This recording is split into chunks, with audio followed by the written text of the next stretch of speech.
What is up, geeks and geekettes? It's another edition of the Countdown City Geekcast. My name is Ted, aka Steady. I'm your Xeno host, and joining me on this Alien Earth episode 6 breakdown is the one and only Fly Jockey Dave. Here to spit my green goo all over you.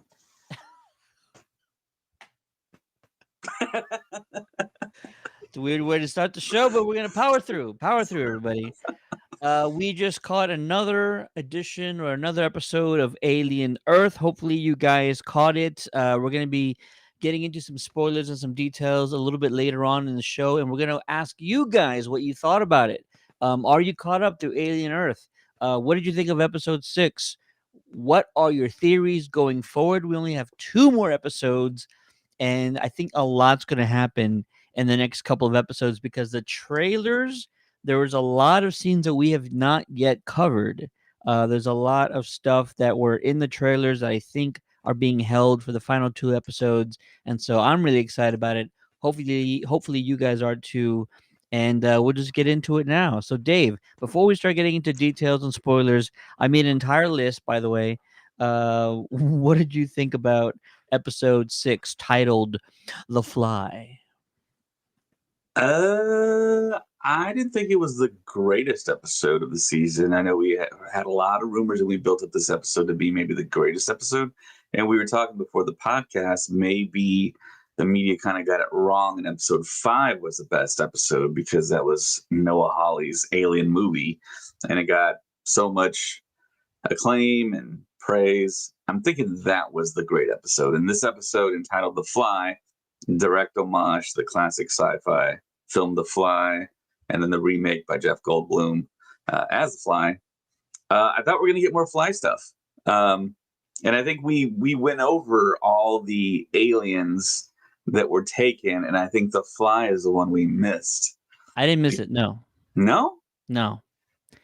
I don't remember the calling eggs. it out. Yeah, we had it. We had the eggs. We had the classic alien. They call them the eggs, the image, which people call Teocellus.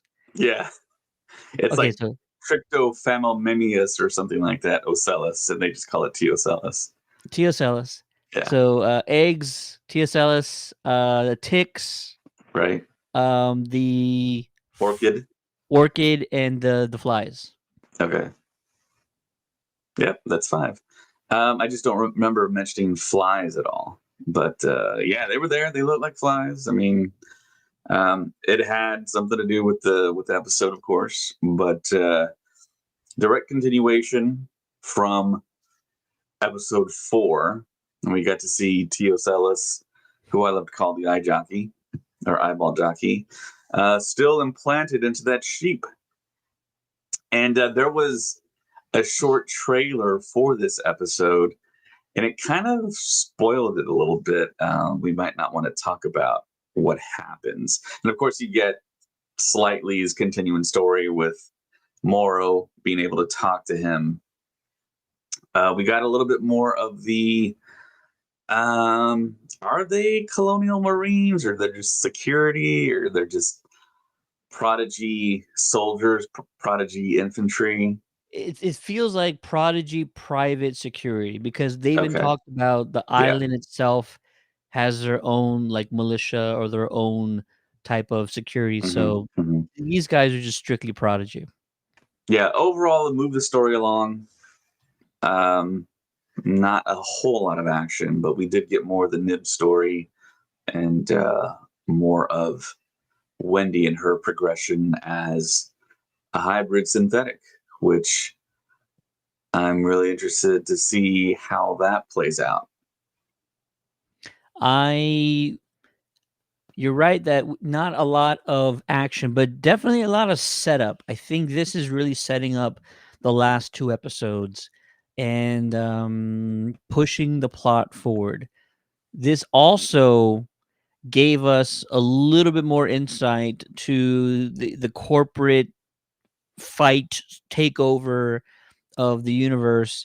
Like, we're getting a little bit more into that conflict, and I really appreciate that sort of subplot in this show. And so we'll get into those details and talk about the struggle between Prodigy and Wayland Yutani.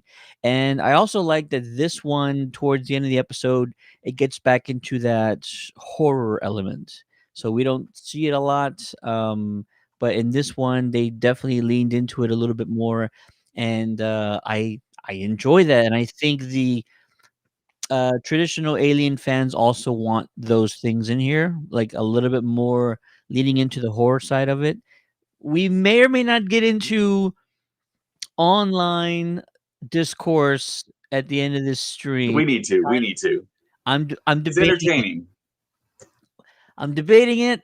Like, No, we need to, Ted. We need to. it's not a thing I've ever done, and I am getting into it a little bit more than I wish to online. And I'm not arguing with people, but I'm just trying to help them understand some of their criticisms. There's no help for them, Ted. There's no some help. of their criticisms are Yeah. like they're not valid. It's like, wait a minute, that except they did do this. Oh, you wanted those things, but they're actually trying it this way because of. So we might get into it if we have time at the end of this stream, but that might be a good place to start before we start getting into sort of the details. So no Yeah. spoilers just yet. And I wanted But- to mention Boy Cavalier's master manipulation. We got to see more of that take place in this episode. I really love that. And we got to see Yutani. And I love scenes with her because she's the name. She's the person behind the classic Wayland Yutani Corporation at this moment in time. And I love the casting of that actress. She looks like Yutani to me in my head when I visualize it. That's what Yutani looks like. And all of her costume changes, she's wearing something different. Her hair is different in every scene. I did not notice that until you mentioned it. Yeah. Okay, so real quick, I will call out some specific things later on, but in general, it is it's so surprising that Alien Earth is getting so much almost I want to say unwarranted criticisms from, I'll call them traditional Alien fans, but I don't know if that's the correct thing. There's people claiming to be like traditional Alien franchise fans that are not appreciating what the show is trying to do. Mm-hmm. And so it's a little bit on X. It's mostly on Reddit. These Redditors are, man, they're coming out of the woodwork. And I'm having some discussions with them. I'm trying to share what Noah is telling us, because you and I luckily have been in the presence of the creator of this show on multiple occasions. And so not everybody gets to hear that. Not everybody gets to hear the thought process. Not everyone gets to hear how much care and how much thought was put into every episode, decisions, certain aspects of what the show is, all because Noah Hawley is like, listen, you're not going to outdo Ridley Scott. You can't. It's not possible. So we're going to do it this way, and we're going to try it from this angle, and we're going to do things differently, because you will never out Alien the original. You can't. Mm-hmm. It's not possible. If you attempt to do it, you're just going to crash and burn. Yeah, exactly. So that's what I'm doing. Star Wars. Yeah, we've seen what happens when you try to outdo episode 4. It doesn't work, and you get called out on it, unfortunately. Not naming any names. But for you, sir, have you noticed the online negative rhetoric surrounding this show? And lastly, I'll just say it's so surprising that we can't even come to an agreement that this show is either well written or there's so much thought and effort put into it. Like, that can't even be the common denominator. We should at least be able to all agree on that across the board. Now, this is despite the fact that it's over 70% on Rotten Tomatoes, over 90% with critics, over 70%, over 7.5% on IMDb. So it's like the vast majority are reviewing this positively, but there's still this what do you call 'em, vocal minority that is really out to get it. So what have you noticed online, and what's your thoughts surrounding the negative parts about it? I'm so glad we're finally talking about this, Ted, because I have gone online and I've looked at several forums, social media, what anything out there, a lot of Facebook stuff, and I do see a lot of negative Nancy's out there. But the cool thing about it is that once someone makes a post in one of these groups, that like five or more comments are like, "Hey man, what show are you watching?" Or, "Hey, are you just trying to be negative just to be negative? Hey, did someone hurt you?" I mean, because this show is stellar across the board: acting, directing, special effects, casting, writing. It's just great, man. I mean, you really can't complain. I mean, this is the first Alien TV show. It's not a movie. It's not a 2-hour movie. You're not going to get a movie experience out of this. You're going to get a long form movie, which is why streaming was invented, to get the long form movie, to sit with something that you love, like Alien and all other IP out there. That's why streaming was so heavily invested in by all these major corporations. It's because you're going to have a captive audience for a whole lot longer. You're going to be able to make a lot more money off them. Maybe. I don't think that experiment really worked out, because it seems like they make more money at the movie theater, which begs the question, why don't they just stick this in the movie theater and like give you the option of watching it at home at the movie theater? That's a whole nother argument, discussion. But yeah, I will see people make just random weird comments about the show. And it's like, I think to myself, was Thanos right? Are there too many people? I mean, I think there are too many people on this planet. I think there's too many people on this planet that have it too good, that there's not enough struggle in their life, and they want to have an argument, an ill-conceived, ill-structured argument about something that's good. And you don't have to argue about it. Just take it in. I mean, you have no control over it, but I mean, it's good though. Be happy that we got something good in the Alien franchise. And I think critics, like you said, critics, audience scores, they're all really good, man. It's like, just accept it. You can't do anything about it. I mean, just it, but it's good though. So I mean, it shouldn't matter what the stuff that you wanted to see. It's not there. I mean, it's you don't have you don't have control over it. So it's like, make your own alien movie if you want to. I hear a lot of people say that sometimes. But yeah, I mean, it's kind of weird, unfounded arguments where people want certain things that they didn't get, and some people are super pro Prometheus storyline, and they're like, we want to see black goo, and it's like, just give me a great story in Alien. That's all I really want. Even if they're not taking Prometheus or Covenant or that whole part of Alien, the sequels, into consideration or anything. I mean, Ridley Scott is a producer on the show, so he's looking over the stuff and he's approving it.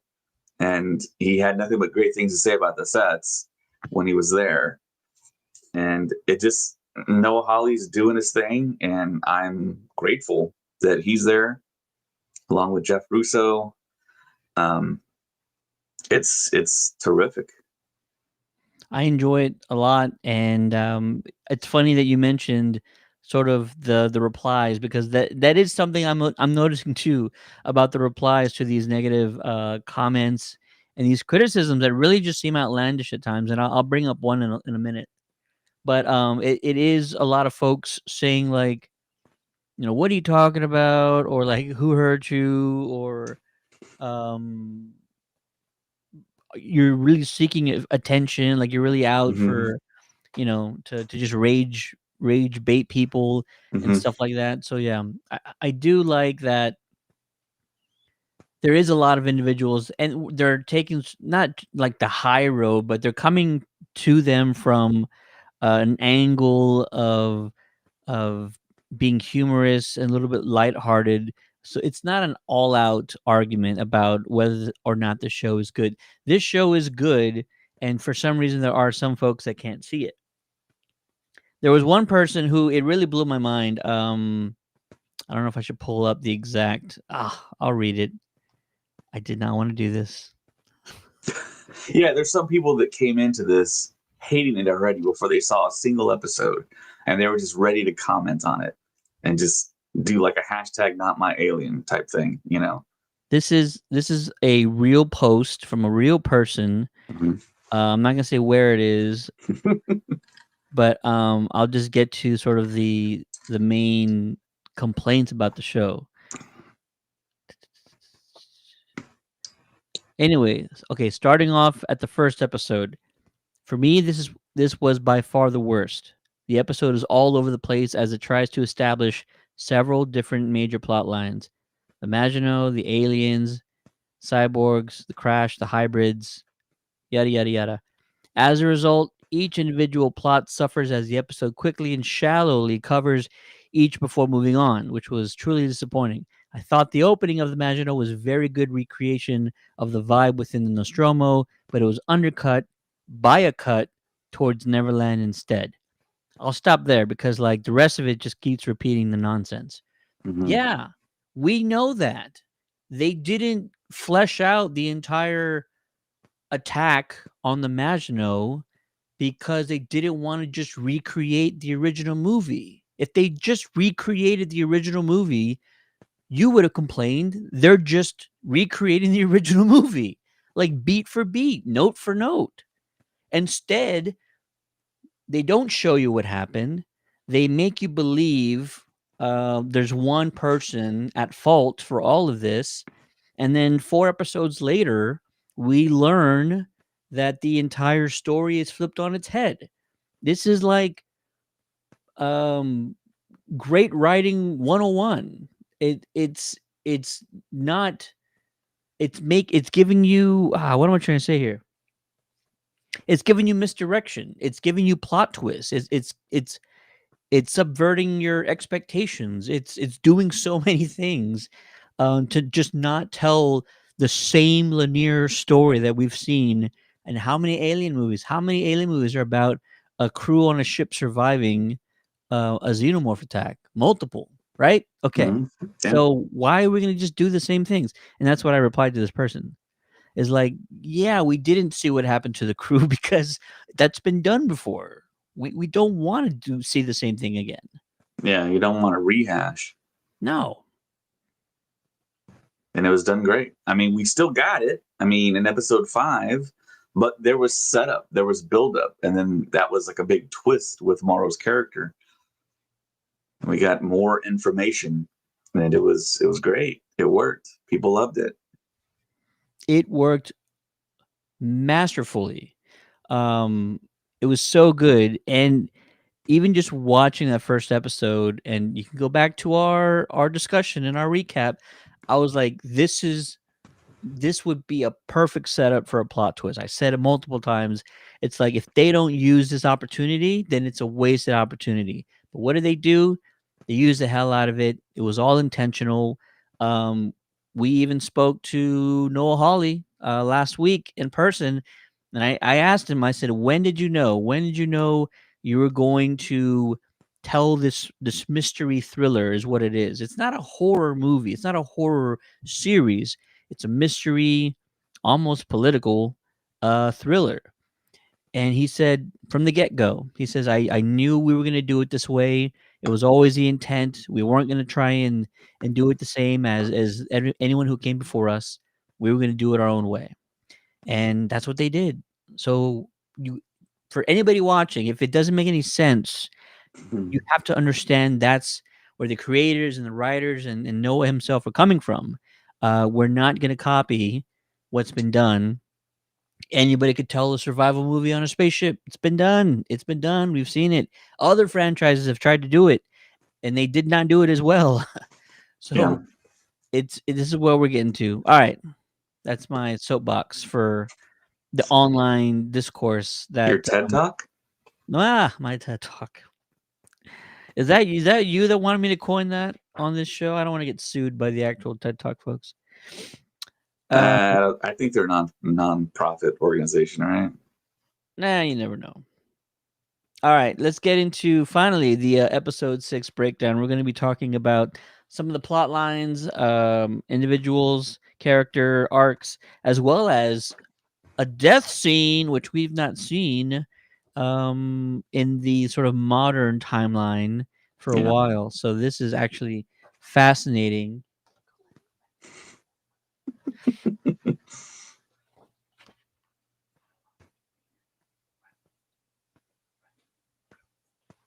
All right, sorry about that. Let's see. Starting off with some of the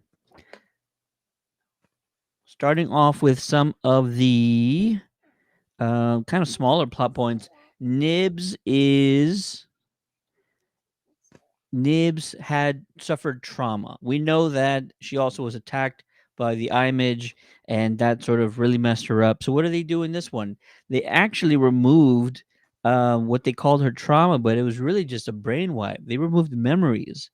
And there was, for a brief moment, a sort of mixture of the eye midge attack with a canine, like a dog. So it makes you wonder if she suffered some sort of trauma that involved a pet or just a dog, an animal, and that's what she's carrying with her. What were your thoughts about that?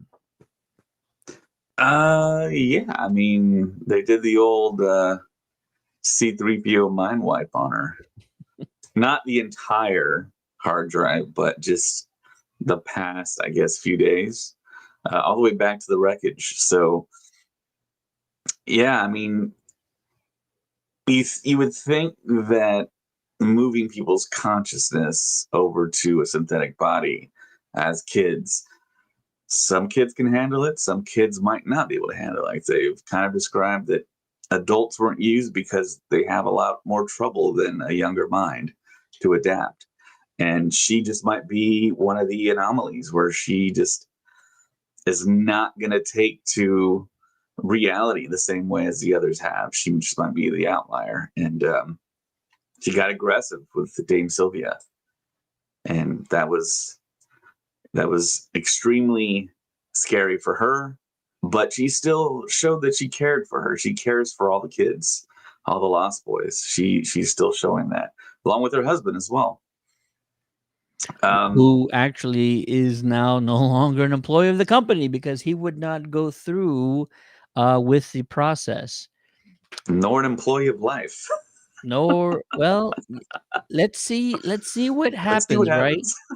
It's not out of the realm of possibility that someone survives the implant of a face hugger. It's happened on what, Right. 2 occasions, I think, in film? I'm not sure, but Kirsch watched the whole thing. Kirsch, I think, is the key to save him. I don't know. Okay, so this is a great thing to kind of start bringing up. Um, Morrow. Mhm. We'll get to this later. Yeah, slightly is working on behalf of Morrow involuntarily. He's voluntold. Morrow has his family held hostage. Apparently, I don't think he does anymore, but I think he wants slightly to believe he does. Right? That's just my thought process about this. But regardless, um, Kirsch knows everything. Kirsch is Right. fully aware of the situation, knows every single detail about what is occurring, and is not only silent about everything, but now he is also dishonest to his boss, to Boy Cavalier. And so now I'm trying to figure out what's he getting at? What game is he playing? He could have prevented any harm to anyone. He could have prevented specimens getting out. He could have prevented just a number of things. He could have prevented, and I'll talk about this later on, but they go into this mediation between these two companies, and Kirsch could have really done some damage and like really shut some stuff down, but he's playing or holding all his cards really close to the chest. And so I'm trying to figure out what does he gain from not really breaking this whole thing wide open? Do you have any theories on what he's trying to do? It feels like to me he's a synthetic and he's playing the really, really, really long game because he lives forever. Um, that elevator scene with him and Morrow, he could have killed Morrow. Morrow could have killed him. Morrow's also playing a long game, not as long as Kirsch probably, but Kirsch is displaying very villainous sentience, a lot like Michael Fassbender's character David, not so much like Ash, but like Fassbender. And yeah, he lied to Boy Cavalier and he said everything's okay. And it's not, because there was a break in containment and he was watching the whole thing on his iPad. And he's like, well, let's kind of see where this goes. Because, I mean, he has like ultimate immunity in a way from the alien, from the classic alien, maybe not from the flies, but I would think that he has the wherewithal to get away from the flies and put himself in the best situation possible if those things are flying around, which they are now. So yeah, he is. I feel like he wants to take over Prodigy. I think he eventually wants to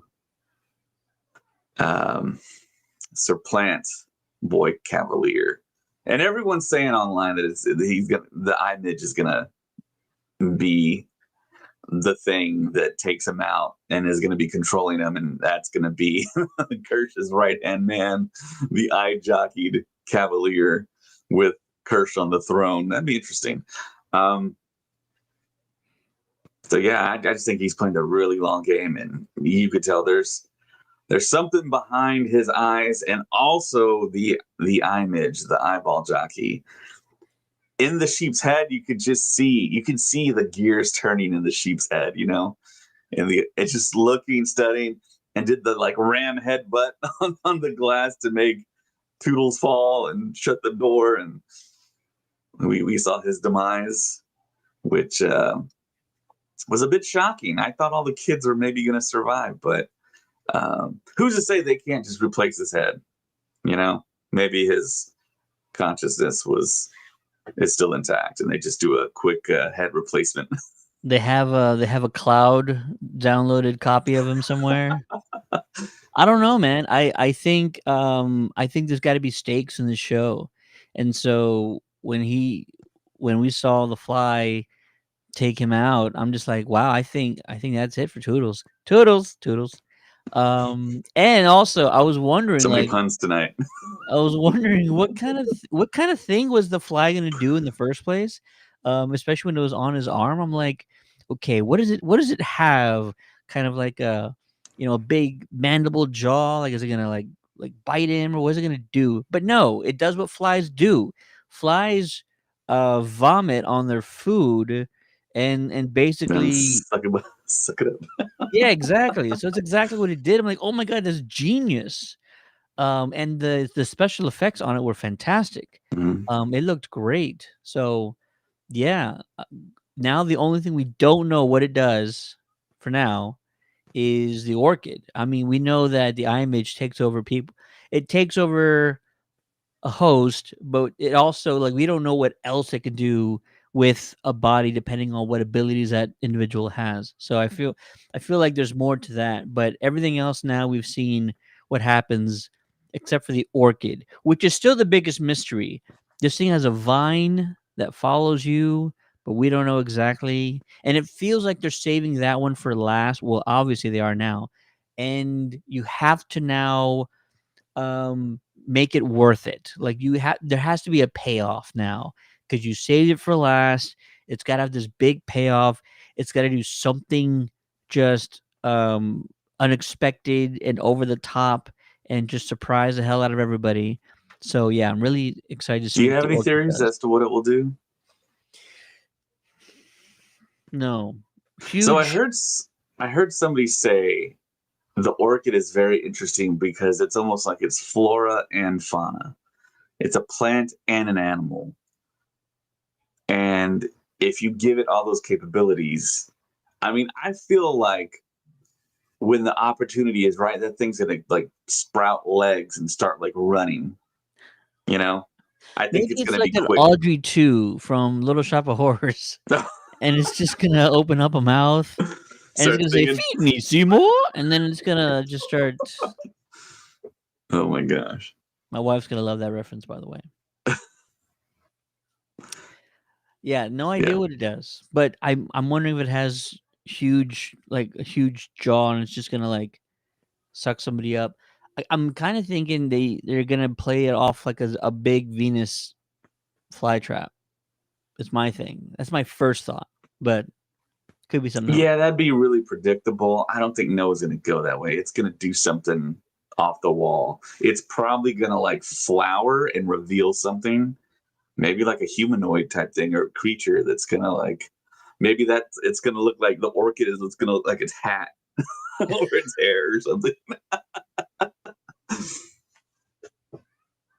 The yeah, so we were talking about slightly our Moro. Slightly now he uses Arthur, and I wasn't Mhm. sure how he was going to do it. I thought like, oh, he's going to have to push him in the containment cell, and it's no, you don't have to. All you got to do is crack the door open, let the facehugger do the rest. It's almost too easy. I wasn't sure. I know you have to be in a proximity of the eggs for the face hugger to get triggered. So I guess it was close enough. And that sucker was quick. I That might have been the fastest you've ever seen a face hugger pounce on somebody. Romulus, we saw him move pretty fast. Those kids were fast though, running Yeah, away that's from true. it. Yeah. So yeah, really sad to see what happened to Arthur. I believe the actor's name is David. I Yeah, spoke and to him. he's married to Zazie Beats in real life, right? He is, and I spoke to him and Zazie this past March in Austin at an event, Wow. and man, so in his head, he already knew what was happening to him, and him and I are talking about the show, and it's wild. Just like if I had known, then it'd be great. Like, bro, you maybe died by a face hugger. It's gotta be amazing, right? Yeah. So maybe next time I see him, I'll bring it up. Yeah, it's exciting. So, slightly takes Arthur through essentially the air ducts, the air vents, and the flies are still loose. Flies are still loose. There's one more Xeno egg, I think, in that containment unit, Hmm. but we know there's more somewhere else because I think there was like 5 or 6 when they captured all of them. But Yeah. anyways, the flies being loose is clearly like a big problem, right? Do you think? Oh yeah, big time. That's gonna kill a lot of people if it just sprays. It sprays acid, essentially what the Xeno does, except will spray the acid without injuring the creature. Israel says, "Hey, bro, I'm gonna message you separately." Okay. Secrets? I cannot see the message. Do I owe you money? What happened? I didn't do it. It was this guy over here to my right. He's the one who said it. It wasn't me at all, Israel. So yeah, man. Just saying. All right. So yeah, that was the big. Oh, I get it. That was the big sort of event from episode 6. Arthur becoming a host, and now slightly has to get him out of the compound and over to Morrow. Mhm. And I know they talked about the timeline. They have time. It's not like a chest burster breaks out in like a matter of minutes or hours. It's like I think they said something around like a half day or something. Yeah, there's a decent amount of time. So yeah, um, this is all crazy. Still don't understand though. I'm gonna have trouble. This is the thing that Timothy Oliphant at San Diego said was gonna keep you up at night. Is what exactly is Kirsch thinking and what is he doing? It could be a complete company takeover, like you said, and maybe he is going to be doing something like that, setting him up for success, for a full takeover. Because as what's his face said, was it Littlefinger in Game of Thrones? Chaos is a ladder. So maybe that's what he's thinking.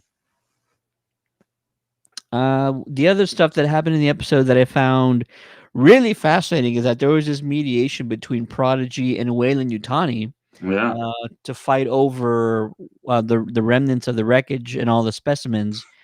And so the first thing that we learn is that bringing deep space specimens to Earth is a corporate violation, meaning even in the first Alien movie, there are protocols against this. There are laws against this in the corporate space for sure. And so Weyland Yutani, like, it paints him even more as this big evil corporation that they're willing to break laws and rules in order to do what they feel is necessary for themselves. Pretty freaking wild. There's also a 6-week quarantine period. It's really just to give Boy Cavalier time to do what he thinks he needs to do. But what was really fascinating to me is that Morrow remains silent through this entire mediation. He could have blown open the lid on this entire conflict and said, Boy Cavalier hired the saboteur. None of this would not have happened had Boy Cavalier not intervened. We need to put him at fault. He should probably be tried for his crimes. Maybe he's selling because there's no proof, but there's got to be some sort of proof. But I don't even think Morrow is telling Yutani about any of this stuff either, that Boy Cavalier is behind it. Everybody's playing their cards close to their chest.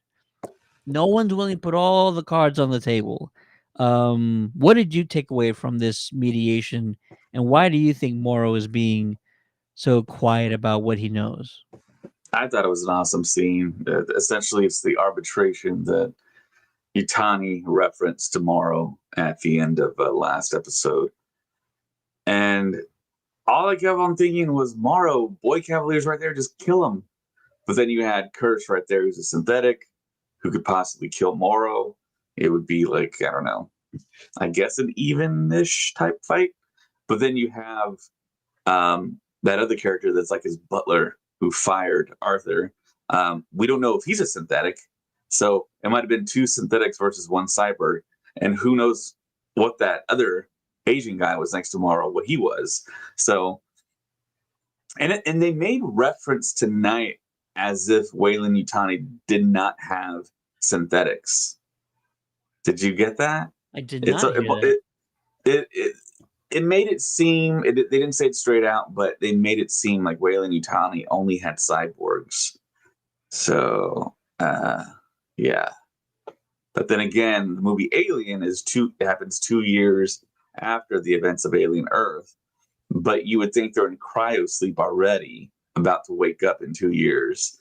But Ash is on board, who is a synthetic from Weyland Yutani. So I don't know if that tracks. But you just didn't know if Morrow was just being strategic in that moment because he wanted to. He told everyone, hey, I want the one called Boy Cavalier. He's right there, shoeless, could kill him, but didn't happen.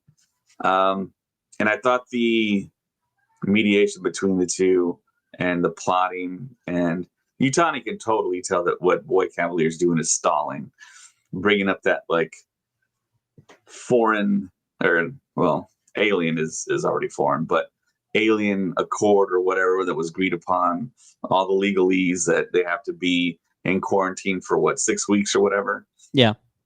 So he played that card perfectly. And then Yutani was like, $50 billion if you give them to me right now. And then Boy Cavalier acted like he thought about it.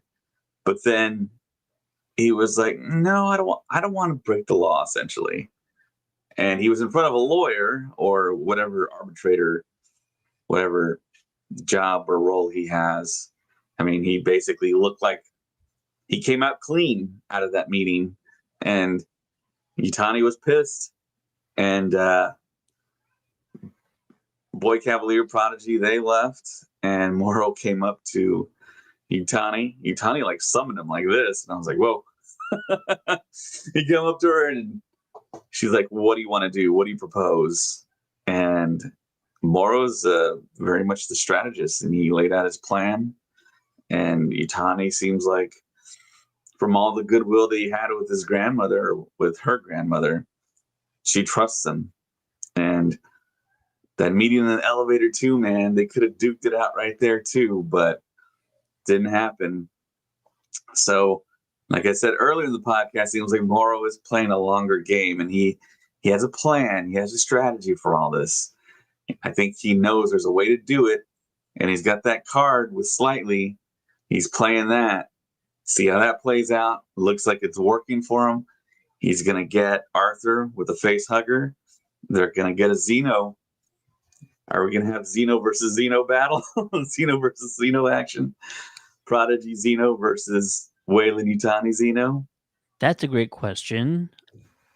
Can they even do that? Does Wayland Utani maybe we don't know something that they can do with the Xenomorphs? That's why they want to bring them back. Maybe they have some technology to, I don't know, maybe mind control the alien, or maybe their whole end game is to make an army, right? To weaponize. That's what it feels like. It's every company in every movie is like their military contracts that they can generate from the new technology or whatever they're trying to Yeah, I have an come up alien with. inspired drink here too. Hey, there you go. We saw in this episode that Wendy, she is nearly fluent in this xenomorph language, and she's domesticated this creature almost completely.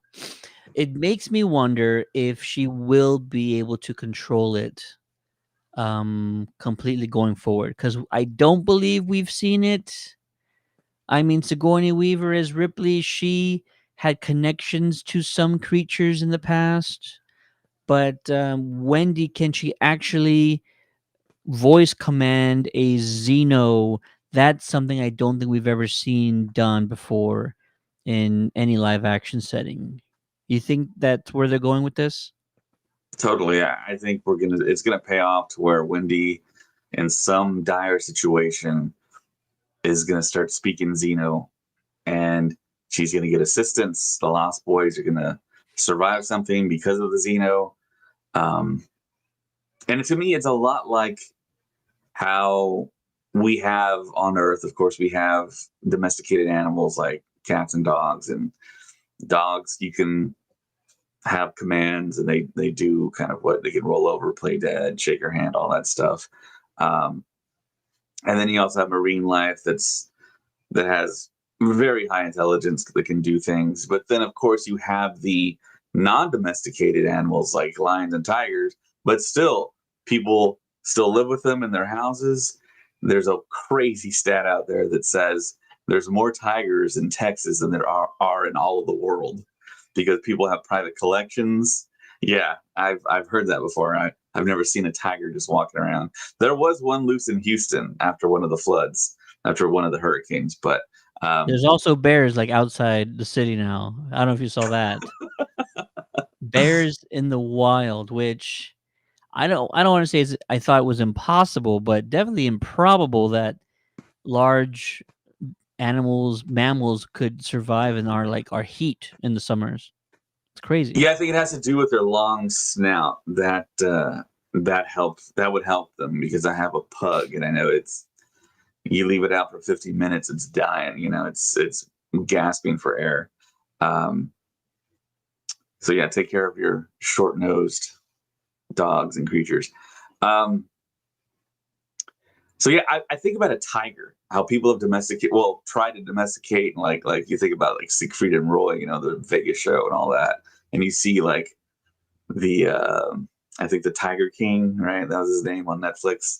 So I think she's going to have some control, but not full control. It's still a wild, wild beast, a wild alien. So I think it still might slash at her or whatever, and it did still act aggressive behind the glass. But she's talking to it, she's saying something to it. Does she know what she's saying? Maybe she has somewhat of an idea, but I mean, there's no Rosetta Stone for Alien, you know? No, you're not wrong about that. And gosh, every time I have a thought, then it goes away. Um, I think her speech is going to come in handy. It's going to pay off. There's going to be a situation she uses it, and the Lost Boys are going to be like freaked out, like you're speaking alien, and she summons an alien when they're in some type of position where they need assistance, or the Weyland Yutani alien shows up and they need an alien to fight against an alien. I don't know. it's I remember now. I was going to say, it's crazy how they foreshadowed all this, right? The first Mhm. time we meet Marcy, she wants to hurt a scorpion because they could hurt her. And Kirsch is the one that tells her he's more afraid of us than we are of him. He's alive, he feels, he's got value. Why do we need to destroy something just because it could cause pain? And so Kirsch is almost set up this sort of insight of hers. Unintentionally, of course, he had no idea that these monsters were going to be on the planet thereafter.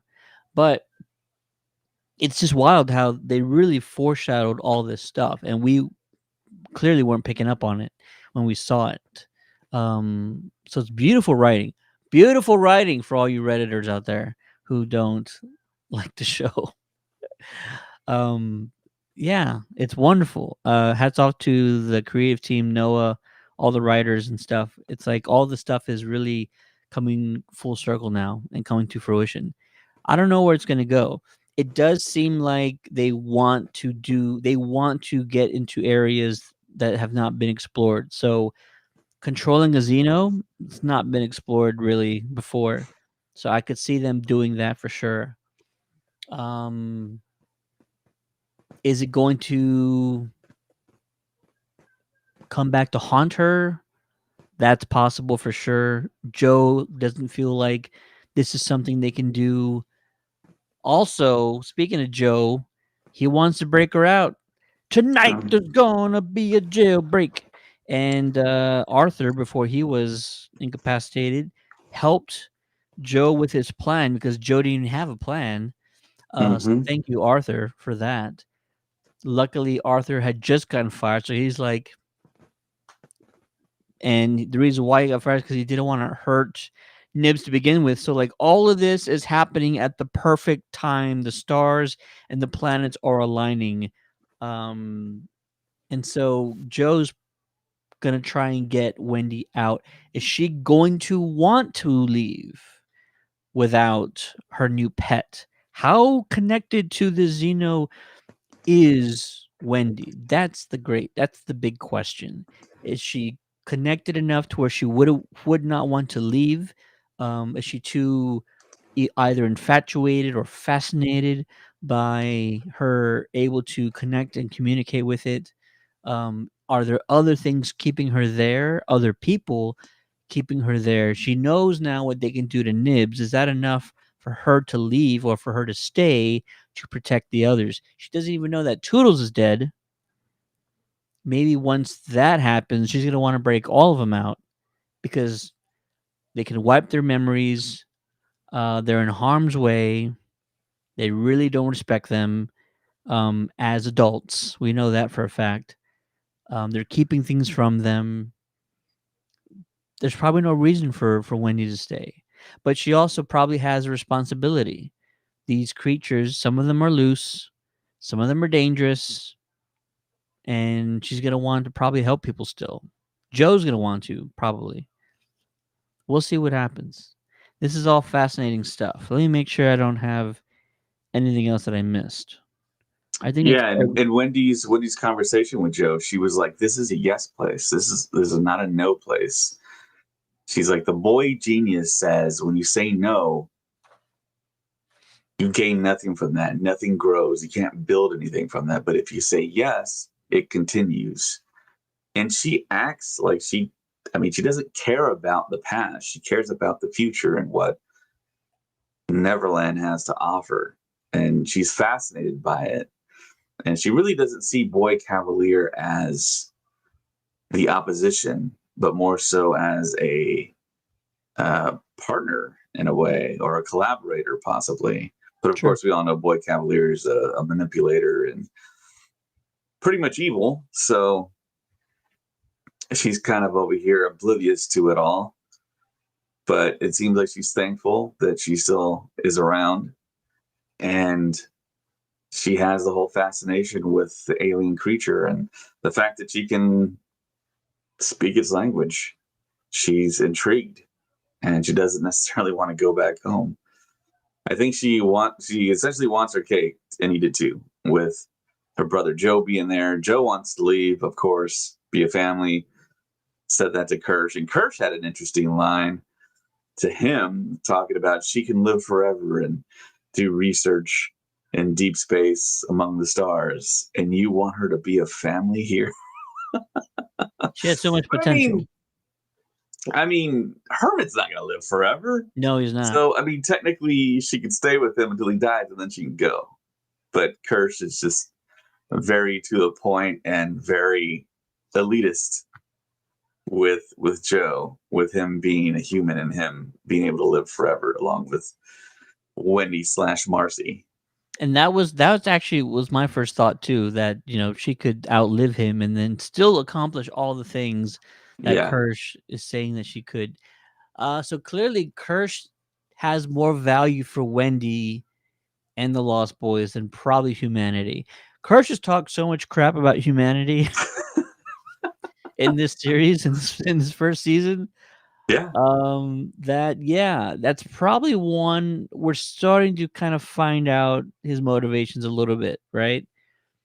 Clearly he knows that humanity is flawed. We are a flawed bunch. We're not perfect by any means.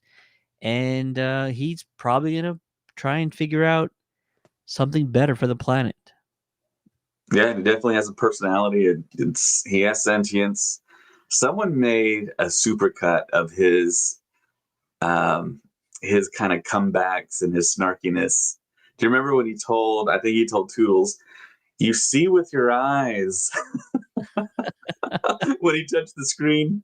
Yeah. Oh man, yeah, and just his little like snippiness, and there's a little bit of that sprinkled throughout the show, and I think I may have sent it to you. I'm not sure, but it's pretty funny to see his personality come out.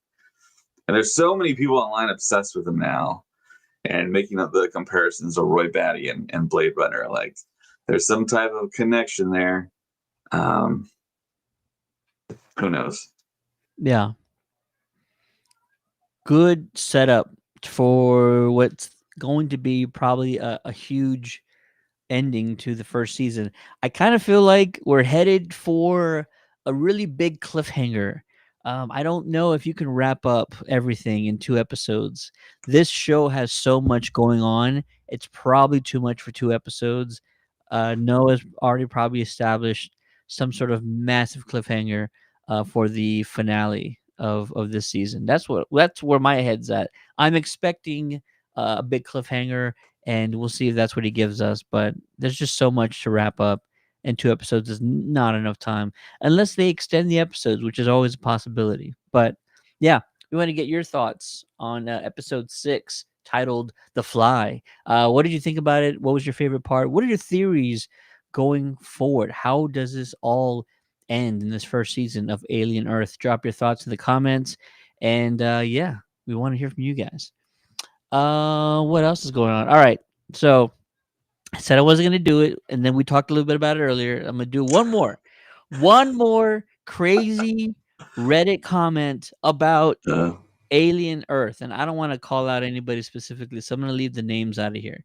But this all happened a week ago, right? So episode 5 dropped. If you were like me or David, you experienced, you had a great time watching it.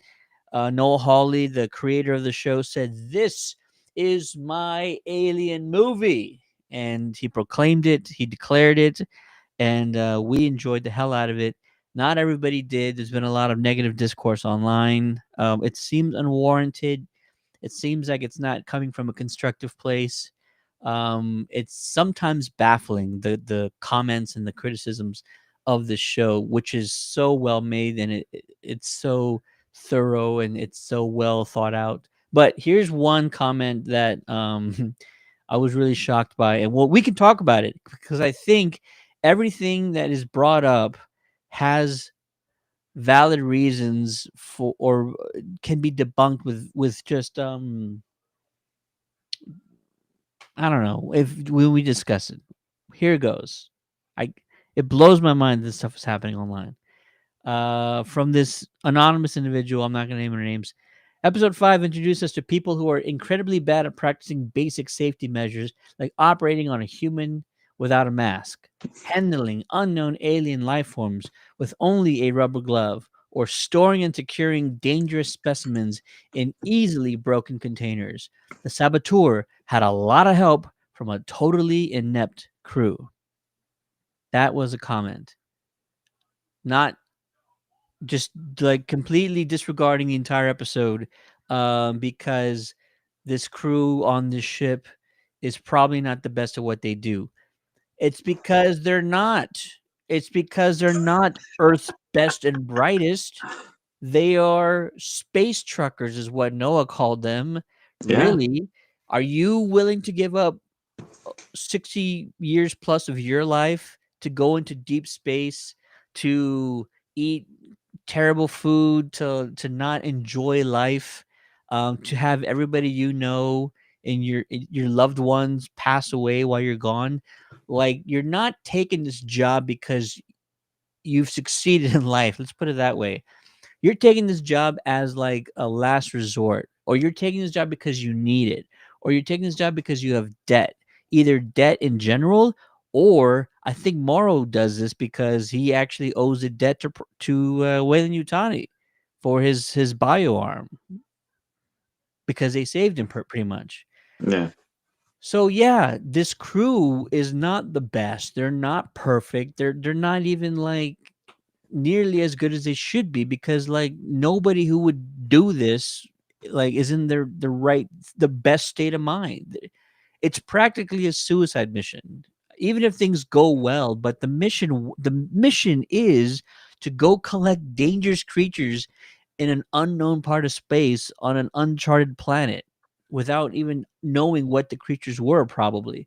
Who takes that mission? The geniuses taking the mission? No. The wealthy? No. The upper class? The high class? None of that. It's not going to happen.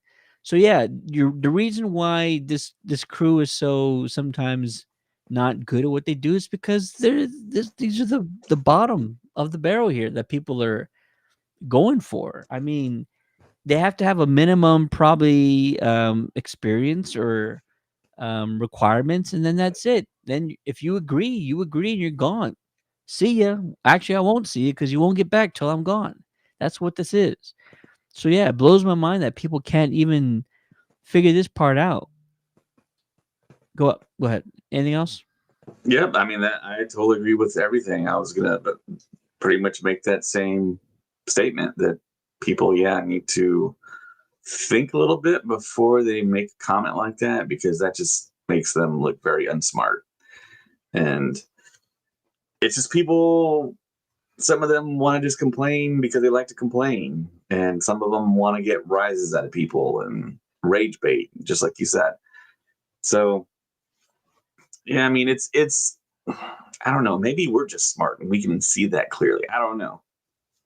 I mean, it feels like kind of very surface level stuff, but some people can't see some of that stuff like I guess we can, and a lot of other people, the critics, most people. I mean, there's a lot more substance, there's a lot more depth to the story.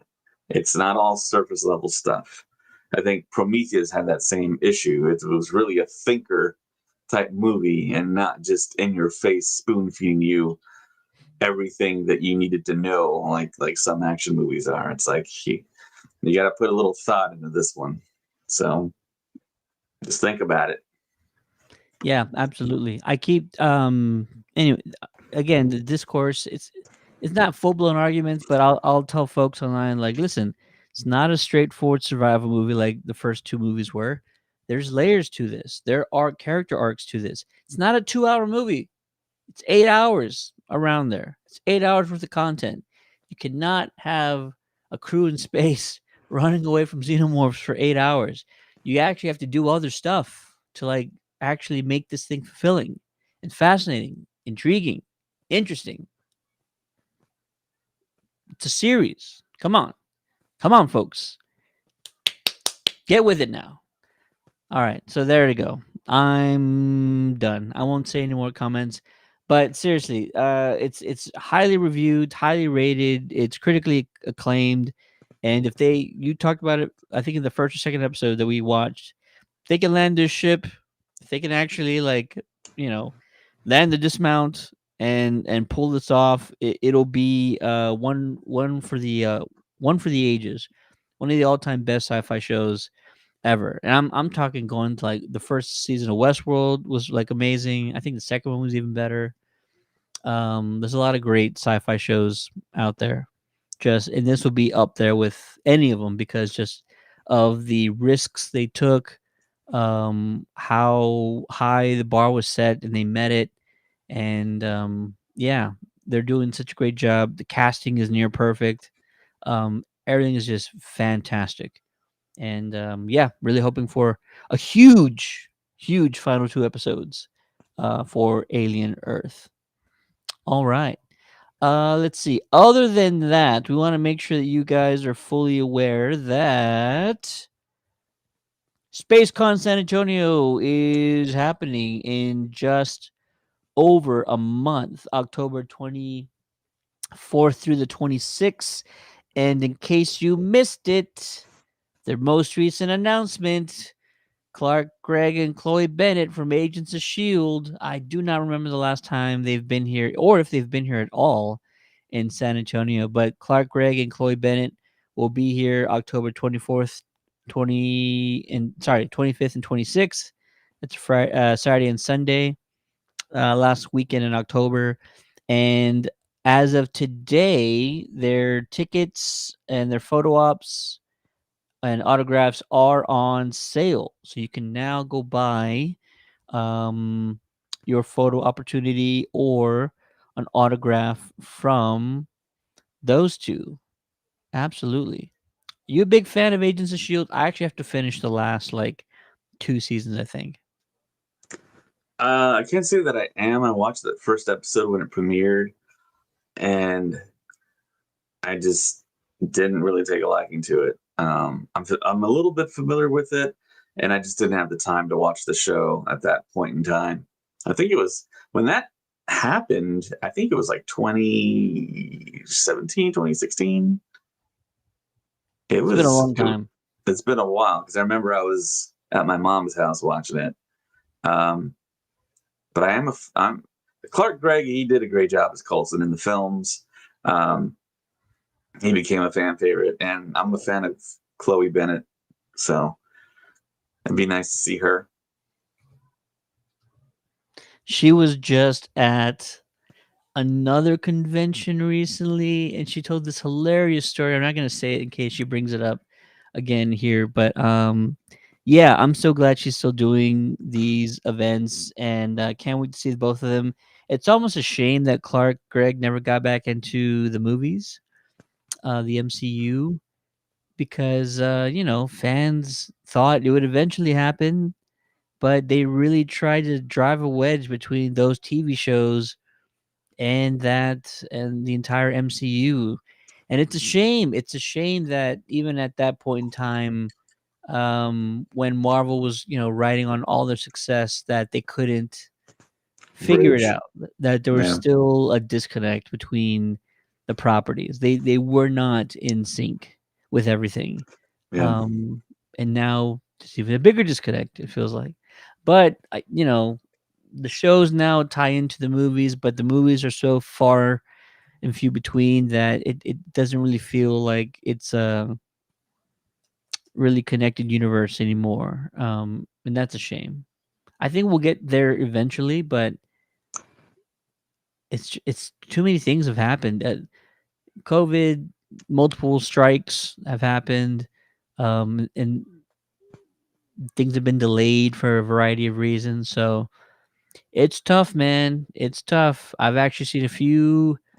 What's it called? I've seen a few stories about maybe Kevin Feige calls it a day after Secret Wars. That might be his last hurrah, and he might step away and And lead up, head up Star Wars. right? Wouldn't that be something?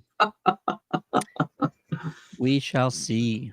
My next chapter, like Kevin Durant. Let's see. SpaceCon SA is now 44 days away. It'll be here before you know it. And if you were not already aware, you have this incredible guest list already on board. Folks like Billy D. Williams, Elizabeth Olsen, Brie Larson, Ian McDermott, Paul Bettany, David Duchovny, who actually I just realized Ray had sent me some material on David, and he is a published poet. He is actually um, well versed. He writes a lot. He enjoys it. It's quite fascinating, and he actually just had a book, I think, published a few months ago, and did a whole book tour about it. So yeah, if you're a writer out there, David Duchovny, check out his work, and I'm sure he'll talk about it when he's in San Antonio. Charlie Cox is going to be with us. Chloe Bennett, as I mentioned, Natasha Lubordizzo, Giancarlo Esposito, Vincent D'Onofrio. We can I keep hope he going on comes and by our on, booth, Giancarlo. That'd be nice. right? Jonathan Frakes, Bruce Greenwood. I mean, Grant Gustin. Look how far Grant Gustin is down on this list. Carl Lumb, Carl Lumbly, who was Trisha Helfer. fantastic. Michael Ironside. I bet you he's a gentle giant. He's always a hard ass in every role he Yeah. plays. But I always think about Starship Troopers, man.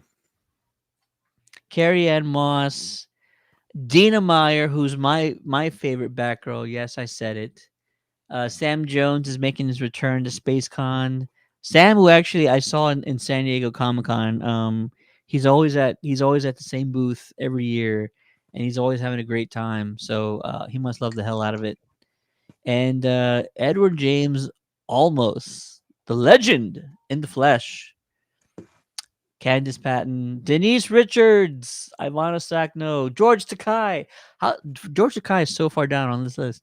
Casper Van Dien. There's just so many people that George Takai is way down here. And Sam Witwer, Kristen Ritter. Kristen Ritter's at the bottom. Yeah, Kristen you have to Ritter's scroll amazing. all the way to the bottom and see who's at the bottom there. I don't know who else is down there. What are you talking about? There's nobody else. You should go all the way to the bottom, Ted. All the way There's to the nobody bottom. else. Just up a little bit now. Just up, Nobody. up. Oh, Joe Nobody. Caroni. Oh my Oh, look god. at that. That's Ted Kalunga. I know that guy. I don't know that guy. He's a real swell guy. Is he really? I Yeah. doubt that. I doubt that. Yeah, if you haven't already, be sure to grab your tickets for SpaceCon because it's going to be an incredible time. It always is. We have a blast. Everybody who goes has a blast. It's so well organized. It's so well ran. You definitely get your money's worth, and we're all going to be out there doing the very best we can to help put on the best event that has ever occurred in our city. That's really the goal. David knows the goal. The goal is get as close to San Diego as possible, which is, Yeah. it's never gonna be accomplished, but our Well, I don't know, goal man. I mean, is to get the as close as panels are possible. great. The guests are fantastic. I mean, it's not like a lot of these guests have done Hall H, and we have them here in San Antonio at SpaceCon, and you're definitely most likely not going to get as close to them as you will in San Antonio at SpaceCon. So it's just worth it to go for that. Yeah. It's gonna be an amazing time. And I will say, probably in the next week, we're going to announce the special 80s guest, 80s star that's going to be at our booth, meeting with fans. No hints on who it is, on who he or she may be, but it's a very well known star from the 80s Hmm. and going to be a fantastic time. It's exciting. We'll be releasing more information, other activities that we're doing. David's got a ton of giveaways that he's going to be giving away at our table. Yeah, Um, free stickers as always. I just ordered another 500 today. We're also doing for our raffle this time around. We're raffling off the Home Depot animatronic Halloween / Christmas life-size Stormtrooper that is very cool. I haven't set it up yet because I want to check it out. We're gonna have it set up at the table, doing its animatronic thing, so people can see. People could win that by entering the raffle, and we'll raffle it off at the end of the convention on Sunday. And you never know, you could win it and take it home with you that day. yeah. So if anybody missed that part, how tall is it? 6 foot? It says 6 foot on the box. 6 foot stormtrooper giveaway, animatronic giveaway at our booth. But you have to come sign up at our booth. One at least one day that weekend. Stop by, find out how to win, and we'll have a lot of prizes. We always do, and I'm working on some other things that's going on right now. And so, yeah, I'm really excited about it. It's going to be a fantastic time. Lots of cosplayers, lots of guests, lots of free arcade games. On your downtime, go play the arcade games. That's always fun. Super exciting. I'm stoked. Also, it's probably just the best weekend in San Antonio to begin with. It really is. There are multiple things happening. There's a music festival downtown. There's a Dia de los Muertos river parade. It's actually the largest river parade or the largest parade of its kind in the country for that weekend. And so, yeah, it's just a great overall time. Cannot wait. It's going to be exciting. We're stoked. I love Right. just being downtown to begin with. So, Yeah. yeah. Yeah. And it's the weekend before Halloween, so you can break out your Halloween costume and wear it to SpaceCon. Everyone's going to be in cosplay. It's great when everyone dresses up. I think it makes the vibe a whole lot better when people are dressed up, even if it's just your Halloween costume. I mean, I think it's cool when people dress up, and it starts the conversation, you know. Absolutely. All right. That'll do it for us.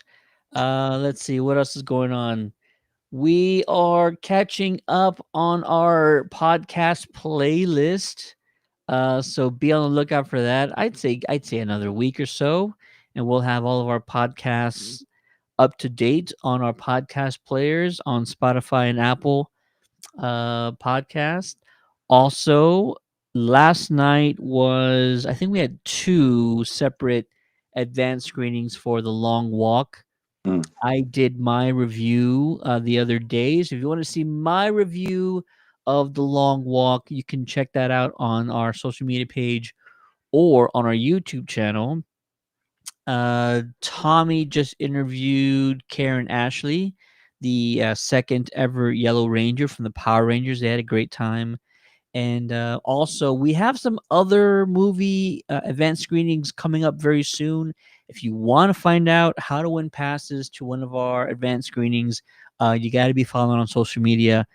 I know when they're coming, but like when they drop, that's always like a day of thing. So I'll give like 5-6 hours notice before we open advanced screening passes. And once they're gone, they're usually gone for good. And that'll be it. We won't be giving out anymore. So fall season's coming up. A lot of horror movies around the corner. A few kind of blockbusters are also on the way. Tron Ares is around the corner. We might be giving away tickets to all of these movies. So subscribe on social media and keep a lookout. Also, turn on those notifications. That way you can find out when we drop the next set of passes. All right. That'll do it for me. For the Countdown City Geeks, my name is Ted, aka Steady. Joining me on this Alien Earth Episode 6 breakdown is the one, the only Fly Jockey Dave. I'll see you next time. Have a good night, everybody. We will see you next week after episode 7 of Alien Earth. We will be back to recap it. Do not miss it. Catch up as soon as you can. All right. Sounds good. Cool. Peace.